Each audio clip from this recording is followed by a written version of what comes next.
विद्युत विभव electric potential क्या होता है ये देखते हैं। तो विद्युत विभव या इलेक्ट्रिक पोटेंशियल क्या होता है, कहते हैं कि एक बैटरी है यानी सेल होता है, आपने देखा होगा इलेक्ट्रिक सर्किट में सेल लगा होता है, और ये जो सेल है ये रासायनिक ऊर्जाओं का बना होता है। तो इस रासायनिक ऊर्जा के कारण इन सेलों में आप देख रहे हैं, सेलों में ये प्लस है और ये आपका माइनस है, तो इसके दोनों एंड पर, एक प्लस एंड पर और एक माइनस एंड पर एक गुण उत्पन्न होता है जिससे इलेक्ट्रिसिटी प्रभावित होती है, प्रवाहित होती है। इसी गुण को, जो इसके दोनों एंड पर गुण उत्पन्न हुआ, इसी गुण को हम क्या बोलते हैं, विद्युत विभव बोलते हैं। यानी एक सेल में जो इनके दोनों इलेक्ट्रोड, दोनों एंडों पर, प्लस और माइनस एंड पर एक गुण उत्पन्न हुआ, उसी गुण को हमने विद्युत विभव बोला। अब आगे बात चलते हैं, ये विद्युत विभव या आप इलेक्ट्रिक पोटेंशियल बोलें। अगर हम इलेक्ट्रिक पोटेंशियल डिफरेंस की बात करें, इलेक्ट्रिक पोटेंशियल डिफरेंस जिसको आप हिंदी में विभवांतर बोलते हैं, विभवांतर भी बोला जाता है, तो ये विभवांतर क्या है भाई? विभवांतर भी यही चीज है कि जो ये दोनों के बीच में जो विभव उत्पन्न हुआ, अब इस पर विभव कितना है, इस पर विभव कितना है, इन्हीं दोनों विभव के अंतर को ही विभवांतर बोलते हैं। हो सकता है यहाँ विभव कुछ और हो और यहाँ विभव कुछ और हो, तो इसी विभव के अंतर को हम विभवांतर बोलते हैं, और इसी विभवांतर के कारण ही इलेक्ट्रिसिटी आगे प्रवाहित होती है। अगर विभव में अंतर नहीं होगा, अगर विभव दोनों तरफ सेम होगा, मान लो 5 वोल्ट इधर 5 वोल्ट इधर, तो फिर तो इलेक्ट्रिसिटी कहीं जाएगी नहीं, यानी विद्युत धारा कहीं बहेगी नहीं, क्योंकि यहाँ तो इक्विवेलेंट हो गया, बराबर हो गया। तो जब विद्युत में अंतर आएगा, जब इन विभव में अंतर होगा, तो इलेक्ट्रिसिटी अधिक से कम की तरह बहने लगेगी। तो इस प्रकार हमारी सर्किट में इलेक्ट्रिसिटी चली जाती है। अगर यहाँ 5 वोल्ट है तो यहाँ 4 वोल्ट होगा, तो हमारी इलेक्ट्रिसिटी 5 से 4 की ओर जाने लगेगी। इसी को हम विभवांतर बोलते हैं, या फिर इलेक्ट्रिक पोटेंशियल डिफरेंस, जो यहाँ पर डिफरेंस उत्पन्न होता है। आगे बढ़ते हैं हम और जानते हैं, ओम्स साहब का नियम जानते हैं। विभवांतर का हम ऐसा ही मात्रक देख लेते हैं। तो जो विभवांतर है, इलेक्ट्रिक पोटेंशियल है, इसका ऐसा ही मात्रक आपका वोल्ट होता है। ऐसा ही मात्रक क्या होता है, वोल्ट होता है। और अगर हम वोल्ट की बात करें तो वोल्ट क्या होता है आपका, जो बैटरी, जो हमारी बैटरी है, उस बैटरी के ने आवेश को प्रवाहित करने के लिए, बैटरी में से आवेश निकलेगा, तो इस आवेश को प्रवाहित यानी फ्लो करने के लिए, जो फ्लो करने के लिए, इस आवेश के फ्लो के लिए जो वर्क किया, आवेश के फ्लो के लिए जो वर्क किया, उसी को हम क्या बोलते हैं, वोल्ट बोलते हैं। यानी अगर हमें वोल्ट निकालना है तो वोल्ट बराबर होता है W/Q, यानी इस आवेश को प्रवाहित करने में जितना इसने कार्य किया, किसने, विभवांतर ने जो कार्य किया और कुछ समय में कार्य किया, इसी कार्य को, आवेश की प्रवाहित वाली दर को हम क्या बोलते हैं, 1 वोल्ट बोलते हैं। ये ऐसा ही मात्रक है किसका, विभवांतर का। आगे बढ़ते हैं हम और जानते हैं सर साइमन ओम्स। तो ओम्स साहब ने अपना एक नियम दिया, बड़ा फेमस नियम हुआ। इन्होंने एक नियम दिया कि भाई एक चालक है, ये जो चालक है यानी एक कंडक्टर है, अगर हम इस कंडक्टर की जो फिजिकल कंडीशन है वो हम कांस्टेंट रखें, फिजिकल स्टेट क्या रखें जी, कांस्टेंट रखें, यानी जो इसके भौतिक गुण हैं उनको हम स्थिर रखें। अब भौतिक गुण में क्या आते हैं, भौतिक गुण में आपका ताप आता है, दाब आता है, यानी ताप दाब का इसमें डिफरेंस नहीं होना चाहिए। कारण क्या है भाई, चालक सर्दियों में किसी और तरह का कार्य करते हैं, गर्मियों में कुछ और कार्य करते हैं, और बरसात में कार्य इनका अलग अलग होता है। तो इनका कार्य अलग अलग होने से ओम का नियम भी क्या हो जाता है, परिवर्तित हो जाता है। इसलिए ओम साहब ने पहले ही चेता दिया कि क्या करना है भाई, आपको जो फिजिकल स्टेट है वो आपको सेम रखना है। जब फिजिकल स्टेट सेम रखी जाती है तो ओम साहब कहते हैं कि जब हम किसी चालक में विद्युत धारा प्रवाहित करें तो उसमें जो विभवांतर उत्पन्न होगा, वो विभवांतर विद्युत धारा के समानुपाती होगा। समानुपाती का मतलब ये है कि इसके प्रोपोर्शनल होगा। इसका मीनिंग ये है कि यदि हम विद्युत धारा बढ़ाते हैं तो उस चालक में विभवांतर भी बढ़ेगा। यदि विद्युत धारा कम करते हैं तो उस चालक में विभवांतर भी क्या होगा, कम होगा। इन्होंने इसी को और ड्राइव किया तो इन्होंने V डायरेक्टली प्रोपोर्शनल I बोला है। इसका प्रोपोर्शनलिटी का साइन हटाया ओम साहब ने, तो यहाँ पर इन्होंने R लगा दिया बराबर I। R इन्होंने प्रतिरोध बोला है, प्रतिरोध है ये, जिसको आप इंग्लिश में रेजिस्टेंस बोलते हैं, रेजिस्टेंस बोला जाता है। अब ये रेजिस्टेंस क्या है भाई, ये वही है जो करंट के फ्लो को रोकता है, यानी करंट किसी चालक में से ना जाए, ये आर का काम है। इसी आर के कारण ही आपके तार गर्म होते हैं, इसी आर के कारण ही आपके चलते हुए जो पंखे हैं वो गर्म होते हैं, इसी आर के कारण ही आपकी चीज़ें फूक जाती हैं, जल जाती हैं बिजली में। यही आर है जो आपके यहाँ मीटर में रीडिंग उठवाता है। तो अगर ये आर ना हो तो हमारी बहुत सारी ऊर्जा यानी बिजली का सदुपयोग होने वाला है, बचत होने वाली है। तो ये ओम्स का नियम है जिसमें V = IR कहा गया है। ओम साहब ने एक ग्राफ भी दिखाया है और इन्होंने कहा है कि अगर हम I और V का ग्राफ खींचें तो ये हमेशा क्या आता है, एक स्ट्रेट लाइन आता है। स्ट्रेट लाइन मतलब सीधा चलता है। क्यों? क्योंकि भाई अगर I बढ़ाएंगे तो V भी बढ़ेगा, तो ये स्ट्रेट लाइन सीधा ग्राफ पहुंच जाएगा। तो ये ओम साहब ने इस नियम को बोला है। इसमें इन्होंने यहाँ पर भी आप ले सकते हैं, यहाँ V ले लें और यहाँ I ले लें, बात तो एक ही है। तो यहाँ पर इन्होंने बोला है कि इसका हमेशा ग्राफ क्या आएगा, स्ट्रेट लाइन आएगा। अभी या R को देखते हैं, जिसको हम प्रतिरोध या रेजिस्टेंस बोलते हैं, ये क्या होता है इसके बारे में समझते हैं थोड़ा सा। R क्या है? R यानी प्रतिरोध।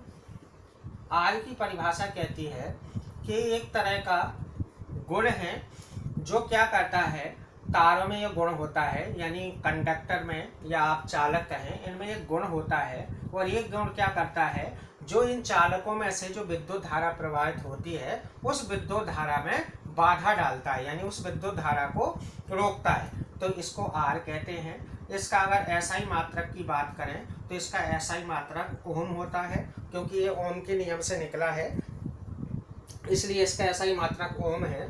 आपने पीछे पढ़ा ओम के नियम से कि V = IR होता है। अगर आप R निकालना चाहें तो R यहीं रहेगा, ये I आपका इसके बटे में चला जाएगा तो V बटे में I हो जाएगा। तो ऐसे हम R निकाल सकते हैं, या आप ऐसे बोलें R = V/I। तो ऐसे आप R निकाल सकते हैं। इसका SI मात्रक ओम होता है और ये प्रतिरोध है।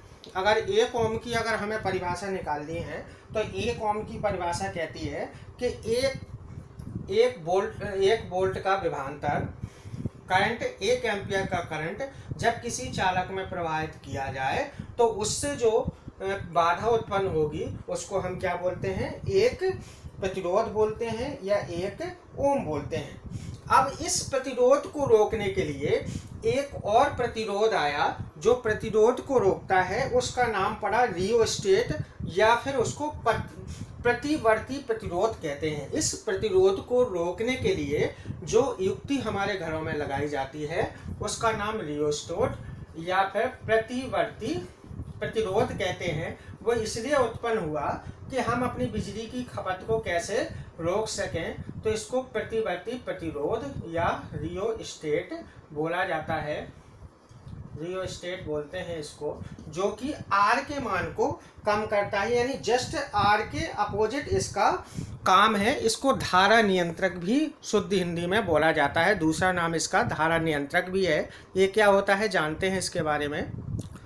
तो धारा नियंत्रक, जिसको आप रियोस्टेट बोलते हैं, ये क्या करता है, किसी सर्किट में अगर करंट को इंक्रीज विद्युत धारा को इंक्रीज करना है या विद्युत धारा को डिक्रीज करना है तो यही कार्य करता है।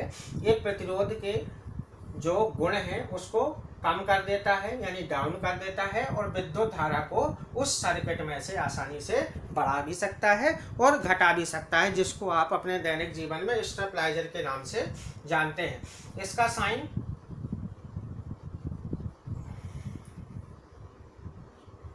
ये होता है, इसको RH से दिखाते हैं। तो ये आपका रियोस्टेट है जो विद्युत धारा को कम या ज़्यादा करने के कार्य में आता है। आगे बढ़ते हैं हम। तो इलेक्ट्रिकल कंडक्टर विद्युत चालक पदार्थ, तो कुछ पदार्थ ऐसे होते हैं प्रकृति में जिनमें इलेक्ट्रॉन पाए जाते हैं, और जब हम विद्युत धारा उनमें प्रभावित करते हैं तो उनमें इलेक्ट्रॉन फ्लो होने लगते हैं, और जब इलेक्ट्रॉन फ्लो होने लगते हैं तो वो पदार्थ क्या करते हैं, अपने में से विद्युत धारा को यानी बिजली को या करंट को आसानी से फ्लो करवा देते हैं। तो ऐसे पदार्थों को हम क्या बोलते हैं, इलेक्ट्रिकल कंडक्टर्स बोलते हैं, या उन पदार्थों को हम चालक पदार्थ बोलते हैं या कंडक्टिव पदार्थ मटेरियल बोला जाता है। तो ये इन्हीं को हमने 3 भागों में बांटा हुआ है। 3 तरह के होते हैं ये। एक तो होते हैं कंडक्टर, जिसको आप चालक बोलते हैं, कंडक्टर। इनमें क्या होता है, इनमें आसानी से विद्युत धारा प्रवाहित हो जाती है, उनको कंडक्टर बोलते हैं, जिसमें आप कॉपर, एल्यूमिनियम, आयरन आदि का उदाहरण ले सकते हैं। दूसरे होते हैं आपके इंसुलेटर। इंसुलेटर वो पदार्थ हैं जिनमें से इलेक्ट्रॉन, इंसुलेटर जिसको आप कुचालक बोलते हैं, इंसुलेटर बोलें या कुचालक बोलें, तो वो पदार्थ होते हैं जिनमें से इलेक्ट्रॉन फ्लो नहीं कर पाते हैं, यानी विद्युत धारा को वो अपने में से नहीं जाने देते। इसका उदाहरण आप प्लास्टिक ले सकते हैं, कपड़ा ले सकते हैं, लकड़ी ले सकते हैं, ये इनके उदाहरण हैं। और कुछ ऐसे पदार्थ होते हैं जो इलेक्ट्रॉन के फ्लो को रोकते ही नहीं, जितने इलेक्ट्रॉन चाहें उतने उसमें चले जाएं। ऐसे पदार्थों को सुपर कंडक्टर बोला जाता है, जिनमें बिल्कुल भी रेजिस्टेंस नहीं होता है, यानी करंट के फ्लो को जरा सा भी नहीं रोकते हैं। इनमें से आसानी से करंट जा सकता है, कितने भी इलेक्ट्रॉन जाएं इन्हें कोई फर्क नहीं पड़ता है। इनको हम सुपर कंडक्टर बोलते हैं, और इन्हीं सुपर कंडक्टरों का उपयोग हम लैपटॉप वगैरह में, टीवी वगैरह में, रॉकेट वगैरह में करते हैं, जो कि इनके उदाहरण आपके मैग्नीशियम हो गया, आप मैग्नीशियम ले सकते हैं, या फिर डाइब्रोमाइड ले सकते हैं आप, डाइब्रोमाइड भी इसी तरह के कंडक्टर हैं जिनको हम सुपर कंडक्टर बोलते हैं। आगे बढ़ते हैं हम इसमें और देखते हैं आगे क्या है। ओम्स लॉ का अगर हम अपने डेली जीवन में उपयोग देखें तो आप देखते होंगे कि जो आपके घरों में फैन यूज होता है, उस फैन में जहां बोर्ड होता है वहां पर एक स्विच लगी होती है, स्विच, और उसी स्विच के पास एक गोल गोल सी आकृति, गोल गोल सी आकृति होती है, जिसको आप क्या बोलते हैं, रेगुलेटर बोलते हैं। ये पंखों को रेगुलेट करता है, यानी पंखे को कमाता है, बढ़ाता है। तो ये रेगुलेटर कैसे वर्क करता है, इस रेगुलेटर में क्या होता है, जब हम इस रेगुलेटर को कम करते हैं, यानी जब डाउन की तरफ, इसमें आप देखते हैं नंबर लिखा होता है, यहाँ से 1 2 3 4, किसी में 5 भी होता है, तो ये नंबरिंग होती है। तो जब हम इसको 1 की तरफ लाते, 5 पर होता है तो फुल स्पीड में जाता है, 4 पर लाते हैं तो कम स्पीड होती है, 3 पर और कम होती है, 2 पर और कम होती है, 1 पर और कम होती है। तो आखिर ये स्पीड कैसे कम और ज़्यादा होती है, तो ये रेगुलेटर जो है रेजिस्टेंस के बेस पर होता है, यानी प्रतिरोध के बेस पर होता है। जब हम इसको 5 पर कर रहे हैं, इसका मतलब है कि इसका प्रतिरोध हमने बहुत कम कर दिया है, ना के बराबर प्रतिरोध है। जब हम इसको 4 पर करते हैं, इसका मतलब प्रतिरोध बढ़ रहा है, और प्रतिरोध बढ़ेगा तो आपको पता है कि विद्युत धारा क्या हो जाएगी, कम हो जाएगी। क्यों? क्योंकि आपने पढ़ा है R = V/I, यानी R को बढ़ाएंगे तो विभवांतर क्या होगा, तो बढ़ेगा, लेकिन विद्युत धारा क्या हो जाएगी, कम हो जाएगी। तो R बढ़ रहा है तो विद्युत धारा क्या हो रही है, कम। तो जैसे ही हमने 4 पे लाए तो ये R बढ़ने लगा तो विद्युत धारा कम हुई, तो फिर से तो पंखा कम घूमने लगा। जब हम 3 पर लाए तो R और बढ़ गया, विद्युत धारा और कम हो गई। 2 पर लाए तो R और बढ़ गया, विद्युत धारा और कम हुई, पंखा और कम मूव करेगा। जब हम 1 पे लाएंगे तो R ने और बढ़ गया और विद्युत धारा हमारी बहुत कम हो जाती है, जिससे हम देखते हैं कि हमारे पंखे की स्पीड बिल्कुल ही डाउन हो गई। तो ये ओम्स के लॉ का नियम है, जिसमें R जो है, R बढ़ने पर विद्युत धारा क्या हो जाती है, कम हो जाती है। यही आपने देखा होगा, जो आपके घर में हीटर यूज होते हैं, हीटर में एक कॉइल लगी होती है, उस कॉइल में आप देखेंगे कि जब करंट जो हीटर होती है वो कॉइल आपकी रेड हो जाती है। कारण क्या है, जो कॉइल है वो ऐसे पदार्थों से बनी होती है जो विद्युत की गुड कंडक्टर नहीं होती है, उस बैड कंडक्टर होती है। और बैड कंडक्टर का मतलब ये है कि उसमें R की वैल्यू बहुत ज़्यादा होती है, यानी रेजिस्टेंस बहुत ज़्यादा होता है।